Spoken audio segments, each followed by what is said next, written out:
Hello दोस्तों, आप सभी का आर के sun from Rajasthan Ganganagar channel पर सबसे पहले स्वागत है। जिनका डीवी हो गया है या जिनका डीवी होने वाला है और जिनका डीवी हो चुका है उनका जो रिव्यू आया है वो आपके साथ शेयर करेंगे। और क्या दिक्कत आई है, क्या वहाँ फॉर्म दिया, उस फॉर्म को कैसे भरना है, ये सब इस वीडियो के अंदर अपने बात करेंगे। तो मैं सबसे पहले ये बता देता हूँ कि मेन दिक्कत क्या आ रही है कि बच्चों को वहाँ भी बताया, साथियों को बताया जा रहा है कि कमेटी का ध्यान रखें कि कौन सी कमेटी के अंदर है आपका। जैसे आपका जो रिजल्ट का पीडीएफ आया है उसके अंदर आगे कमेटी नंबर दे रखा है, किसी का 1 है, 2 है, 3 है, 4 है, 5 है। तो वहाँ दिक्कत क्या आ रही है, वो अपनी कमेटी के, उनकी कमेटी नंबर तो है 5, वो लाइन में लगे हुए हैं कमेटी नंबर 1 में। जब लाइन ख़त्म होती है या वहाँ जाते हैं तब पता चलता है कि हमारा तो कमेटी नंबर 5 में था। तो अगर आपको ये चीज़ें पहले पता होती तो आपका डीवी पहले हो जाता, लेकिन आप गलत कमेटी के आगे खड़े हो। तो ये पहले सभी बच्चे ध्यान दें, ज़्यादा बच्चे नहीं है ऐसे, कोई दो चार स्टूडेंट ऐसे हैं जो कमेटी नंबर गलत में खड़े हो गए और उनका डीवी किसी कारणवश लेट हो गया। वैसे नहीं हुआ लेट, लेकिन उनको करवा दिया गया था। तो ये चीज़ें अपने को ध्यान रखनी है। मेरा जो साथी था वो ये बात मेरे को बता रहा था, तो आपको ये गलती नहीं करनी है। तो आगे देखो, 1 अप्रैल डीवी एक्सपीरियंस रियल रिव्यू क्या है। तो आज का जो डीवी की प्रोसेस काफ़ी स्मूथ रहा है, स्टाफ बहुत कोऑपरेटिव है, किसी को घबराने की कोई ज़रूरत नहीं है कि स्टाफ बहुत ही कोऑपरेटिव है। अब कोऑपरेटिव कैसे है ये रिव्यू के अंदर आपको ऑटोमेटिक पता चल जाएगा, ठीक है। प्रोसेस कैसे हुआ, सबसे पहले 5 कैंडिडेट को अंदर बुलाया गया, अंदर जाकर एक पेज का फॉर्म दिया गया है।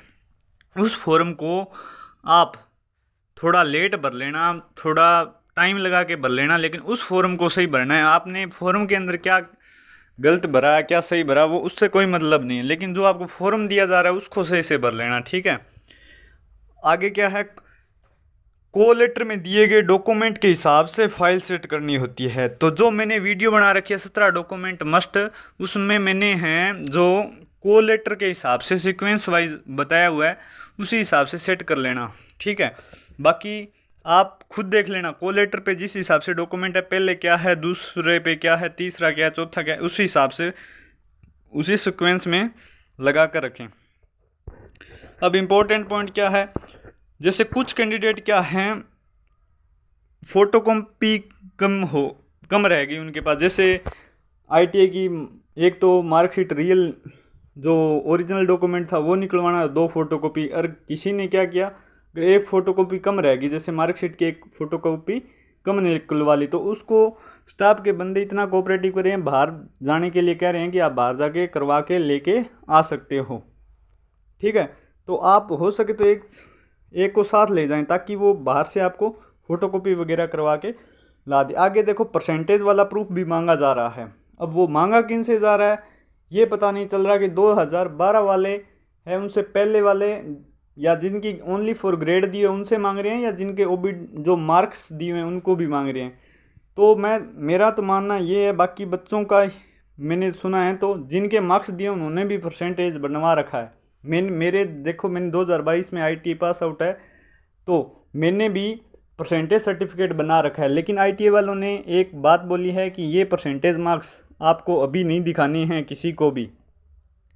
जब आपसे परसेंटेज सर्टिफिकेट वहाँ मांगा जाए तब भी दिखाना है, जिनके मार्क्स दिए हुए हैं तब तक, जब तक वो ना मांगे तब तक वो परसेंटेज वाला आपको नहीं देना। जिनके ग्रेड लिखी हुई है उनको तो परसेंटेज जो वाला जो सर्टिफिकेट है वो बहुत ही मस्ट है, बहुत ही ज़रूरी है। अगर आईटीआई के नहीं बना के दे रहे हैं तो उनसे बार बार बोलो, बना कर देंगे वो, ठीक है। आगे आईटीआई सेमेस्टर मार्कशीट जो वही है, वैलिड है। मतलब ये है कि अगर किसी स्टूडेंट के पास सेमेस्टर में एक ही मार्कशीट आती थी, उनके टाइम 4 सेमेस्टर होते थे लेकिन एक ही कंबाइंड आती थी, तो वो कंबाइंड चल जाएगी, कोई दिक्कत नहीं है, ठीक है। करेक्टर सर्टिफिकेट का क्या है कि राजपत्रित अधिकारी, यानी कि अगर आपसे कोई गवर्नमेंट एम्प्लॉय से बनाते हो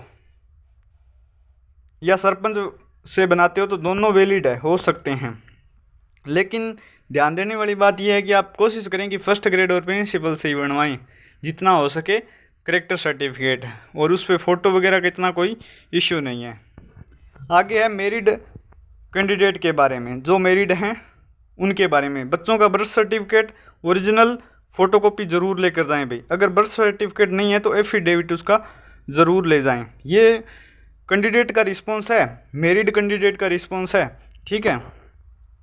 एफिडेविट की बात करें तो मेरिड प्लस चिल्ड्रन डिटेल और क्रिमिनल केस वाला पॉइंट दोनों एक ही स्टाम्प पेपर में मेंशन कर सकते हो। ऐसा नहीं है कि मेरिड का आप अलग एफिडेविट बनाओ, बच्चों का अलग, क्रिमिनल केस का अलग, नहीं, तीनों का आप एक ही एफिडेविट बनाकर जो स्टाम्प पर मेंशन कर सकते हो। टाइमिंग 5 कैंडिडेट को लगभग 30 से 45 मिनट।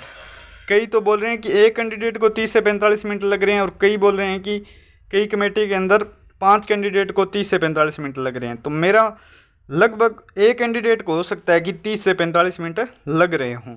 तो टाइम भी खूब दे रहे हैं, तो जल्दबाजी नहीं करनी किसमें। जो आपको फॉर्म मैं आगे बताऊंगा कि फॉर्म किस प्रकार से भरना है, उसमें ज़्यादा जल्दबाजी नहीं करनी है। फाइनल एडवाइस यही है कि सारे डॉक्यूमेंट कंप्लीट लेकर जाएं, ओरिजिनल प्लस फ़ोटोकॉपी दोनों रखें, थोड़ा एक्स्ट्रा कॉपी साथ रखें ताकि बाहर बार बार ना जाना पड़े।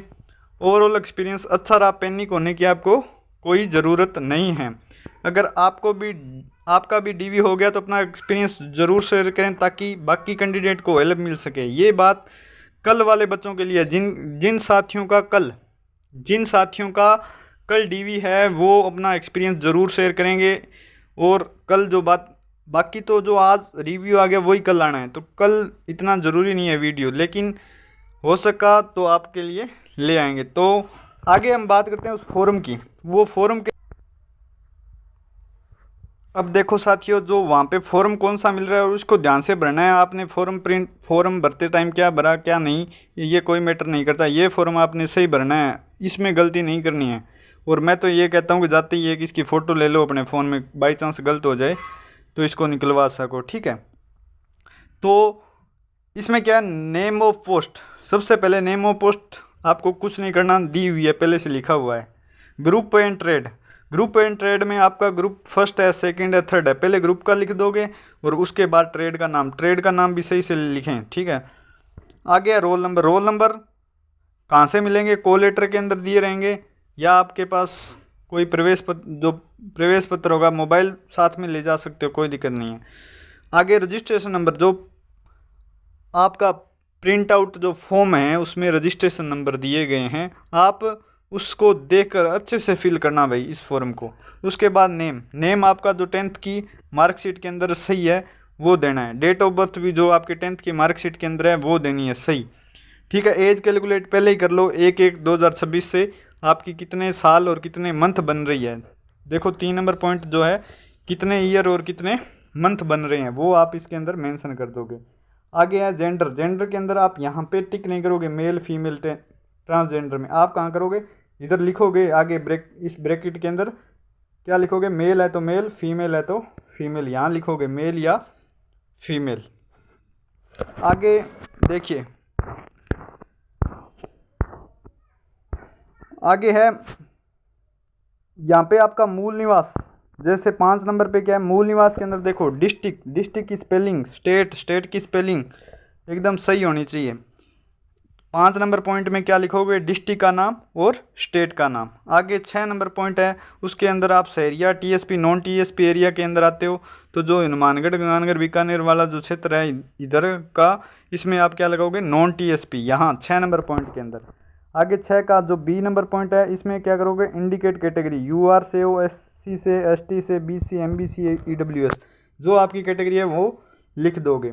और बीसी एमबीसी वाले यहाँ पे लिखेंगे क्रिमिनलियर है तो क्रिमिनलियर और नॉन क्रिमिनलियर है तो नॉन क्रिमिनल। 6 नंबर पॉइंट में सी के अंदर लिख देना। और 6 नंबर का जो डी पॉइंट है उसके अंदर आप क्या लिखोगे, आगे 6 नंबर पॉइंट में डी जो ऑप्शन है उसके अंदर क्या लिखना है कि caste certificate issue bye competent authority of can, यानी कि यहाँ पे आप क्या लिखोगे, उस स्टेट का नाम, जैसे राजस्थान के हैं तो राजस्थान, और उस सर्टिफिकेट का नंबर आ जाएगा। सर्टिफिकेट कौन सा, कास्ट सर्टिफिकेट है, ठीक है। आगे अगर कोई स्टूडेंट है, आगे 7 नंबर पे अगर किसी के अंदर डिसेबिलिटी, कोई भी किसी प्रकार की डिसेबिलिटी है वो इसके अंदर मेंशन कर दे और डिसेबिलिटी सर्टिफिकेट नंबर लिख दे। एक्स सर्विसमैन है, जो एक्स सर्विसमैन स्पोर्ट्स पर्सन है, वो अपना सर्टिफिकेट नंबर लिख देंगे। आगे अगर आप किसी भी कंपनी के अंदर काम कर रहे हों तो वो किस में आ जाएगा, 9 नंबर पॉइंट के अंदर, डेट ऑफ ज्वाइनिंग और ड्यूरेशन। ठीक है, जो भी विद्युत निगम के अंदर काम कर रहा हो, जेवीनल के अंदर है, जेवीनल आरवीनल जो भी है, आप विद्युत निगम के अंदर जहाँ भी काम कर रहे हो वो इसके अंदर जानकारी आ जाएगी। Date of passing of secondary, यहाँ आप कौन से सन के अंदर कब पास की 10th, वो चीज़ें यहाँ लिख दोगे। नेम ऑफ बोर्ड, जैसे अपने क्या लिखोगे, BCER। ठीक है, आगे 10 नंबर पे जो है डिटेल्स ऑफ ITI NCVT, तो NCVT SCVT है तो SCVT, तो name of ITI trade, trade का नाम लिख दोगे। नेम ऑफ इंस्टीट्यूट, ITI का जो इंस्टीट्यूट नेम है वो लिख दोगे। आगे डेट ऑफ पासिंग, कब पास की, marks obedient and percentage of marks. ये देखो सर्टिफिकेट क्यों बनवाया जा रहा है। अब जिसका ग्रेड था वो मार्क्स कैसे लिखता, जिसका ग्रेड दिया हुआ था वो बताओ यहाँ पे मार्क्स कैसे लिखता। तो इसलिए ग्रेड वालों को तो देखो मस्ट हो गया मार्क्स लिखना।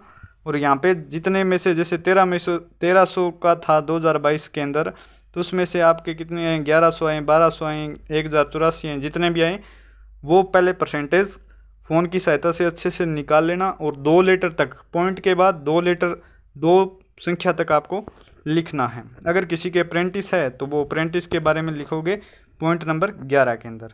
पॉइंट नंबर 12 में क्या लिखोगे, अगर कोई मैरिड है तो वो मैरिड लिख देंगे, और जो अनमेरिड है वो अनमेरिड लिखेंगे। अगर आप अनमेरिड हो, अनमेरिड लिख रहे हो, तो बाकी के जो नीचे का पॉइंट है उसमें NA लिख देना। क्या लिखोगे, NA नॉट एप्लीकेबल, या आप क्रॉस साइन मार सकते हो। ठीक है, यहाँ क्या लिखोगे, प्लेस एंड डेट। क्या लिखोगे, प्लेस एंड डेट। प्लेस कौन सा, जयपुर, और किस डेट को है वो डेट यहाँ पे आ जाएगी। आगे है सिग्नेचर ऑफ कैंडिडेट, जिस भी कैंडिडेट ने जो फॉर्म भरते समय साइन किया है वो ही करना है, यहाँ पे आप इसको चेंज नहीं करोगे।